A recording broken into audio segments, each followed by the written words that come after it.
bags were whore lies. Hello and welcome to Body Bags. My name is James, and today I decided to bring you a review of 1982's class of 1984.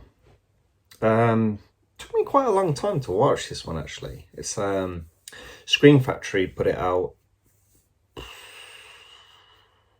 7 or 8 years ago, something that long ago now. Could be. It's quite a long time ago. Recently, I think it was near the beginning of last year, the UK company 101 Films also put a release out of it. So basically what we have, it's a little misleading actually, because I know like how the sequel is, Class of 1990. It's like this one, it's like almost kind of from the outlook that they're trying to portray. It's like, not even trying to portray, maybe it's like how the marketing was done for it. It's like how I always thought the film was, is that it's kind of this school and it's just kind of a complete shit school and no one does anything and it's just utter chaos, and it's one of those things. But that's not really how this film is. It's like a normal school. Yeah, that like violence is high in this school. They have metal detectors and things like that. This is my ignorance now, not being in America. I do believe American schools, the high schools at least, have this now. They have metal detectors in them, or at least some states. Sorry, I don't know that information. So yeah, it's not like a brilliant school, but it's not like a terrible school. It's not like vigilante school sort of thing, or like a post-apocalyptic school. It's not kind of like that. It's just how I kind of thought it was. That's how, to me, it was being portrayed. But there is a group like that, and we actually follow a new teacher. He's very kind of enthusiastic about his new role, and he's kind of getting kind of almost beat down straight away by the head teacher sort of thing. It's so negative towards the whole situation. You'd think that, hey, it's someone that's like a new teacher, like he's really got the enthusiasm. Let's warn him that it's going to be quite tough, but let's go for it. But anyway, he actually strikes up kind of a friendship with another teacher, Malcolm McDowell, who's actually pretty good in this. I like his character. He's kind of has kind of the knowledge of what's going on in this school, but as we later find out in the film, he's not as kind of strong as he maybe portrays himself to be. But anyway, we have this new teacher, he's a music teacher, and there's one of the gang, it's the leader of the gang. He actually is in this music class, but wherever he goes, his gang goes with him. And the teacher's like, what the hell's all this about? It's like telling him to get out and stuff. So there's like initial conflict straight away. And these kids just have an attitude and stuff like that. They're just like garbage, basically. But we find out actually that the leader is actually very clever and very talented. He's this moment where he's playing. It's kind of this pivotal moment, I think, that kind of they don't highlight so much in the film, but they're doing this orchestra and he's just being a normal schmuck as shit. And then the teacher's like, just get out the room. And he sits at the piano and he's playing it beautifully. And it's actually the actor himself. I'm not sure the actor's name, but I think they show it where he's playing the piano. So I think it's actually him himself that he can play the piano. But there's this moment where you can see he gets lost in the music and he's enjoying what he's doing. And he asks, can I be in the orchestra? And the teacher says no. And that is this pivotal click moment. And it's kind of like he showed vulnerability and it was kind of thrown back in his face.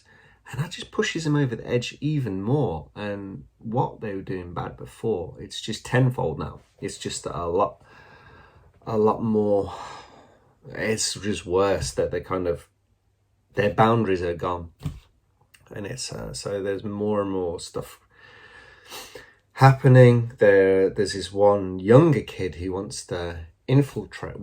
He wants to be part of the gang, and they do this initiation where Michael J. Fox is in this, and he's part of the orchestra sort of thing, and they say, "Go stab him," and he does, and like ruptures his kidney or something like that, and it's pretty bad, so he goes to hospital.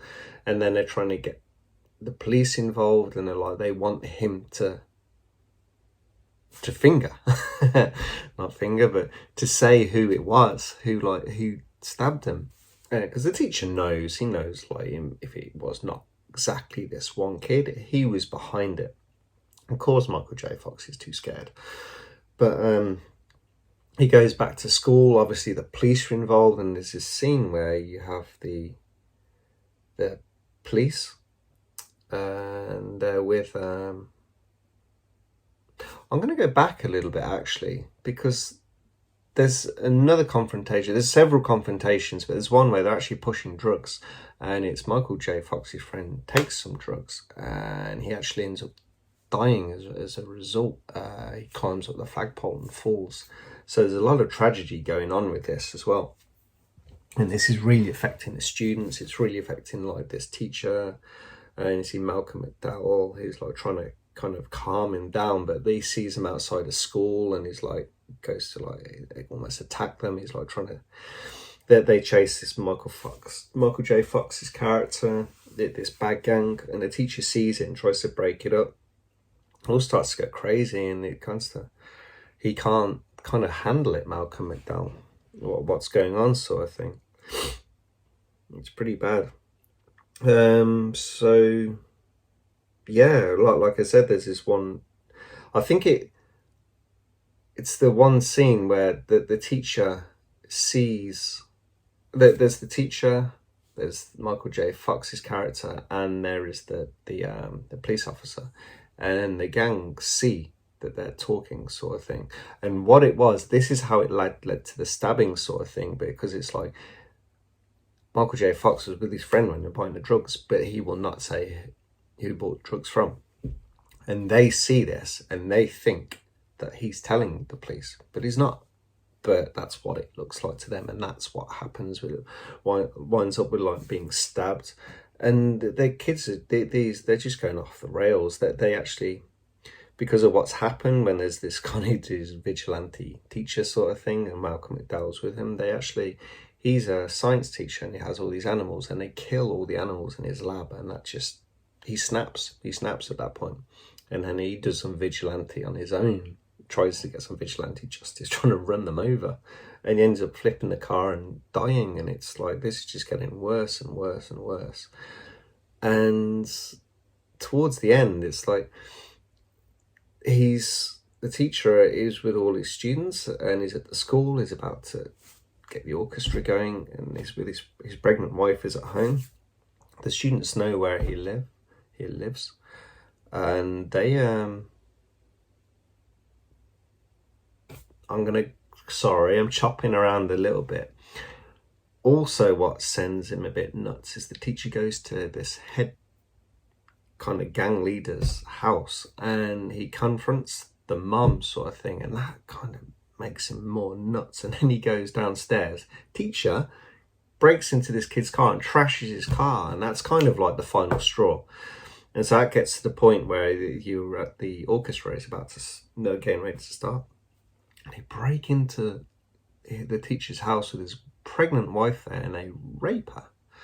And it's like pretty horrific, this stuff. And they're like taking photos, and they're like they send photos, and the teacher sees it, and it kind of, we get this kind of big kind of climactic battle, which is kind of throughout the school, and it's kind of almost like one by one that he's confronting these kids. And it's yeah, it's a good film. I think it's Mark Lester, the director.